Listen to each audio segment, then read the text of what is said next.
life, every day, late at night, not okay. All I want, and I pray, all I need are some.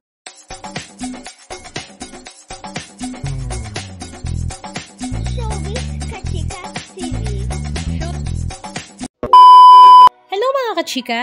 Noong nakaraang linggo nga ay talaga namang kinatuwaan nga ng mga netizens, lalong-lalo na nga ng mga fans ng Incognito dahil nga meron nga silang special guest sa kanilang serye kung saan ito nga ay talaga namang napaka-cute, super giant at talaga namang naaliw nga ang lahat. Ito nga ay sila Bad at D na pet nga ni Gabriela sa serye na Incognito kung saan inutusan nga niya si Tomas na dog na pin nga niya ang kanyang mga pet sa bahay ng kanyang papa.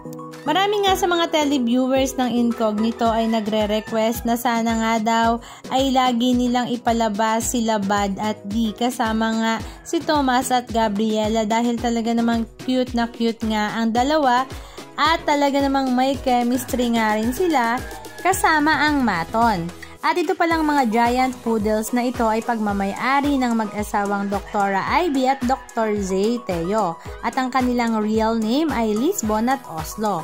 Halika at panoorin natin ang ilan sa mga video clips ganap at behind the scenes na kanilang ibinahagi. Na-compromise ako, nakilala ako. Nagigets mo ba? Nakikinig ka ba? Ha? Nakilala ako, nagigets mo ba? Nakikinig ka ba? Tapos hindi mo sinabi sa akin na hindi naman pala pera yung nanakawin. Aso pala yung package, tapos malaking aso pa.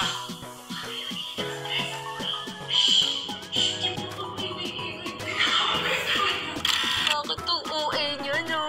UE niya, no? Say goodbye na, say goodbye. Goodbye! Goodbye! Umalis ka na! I missed you!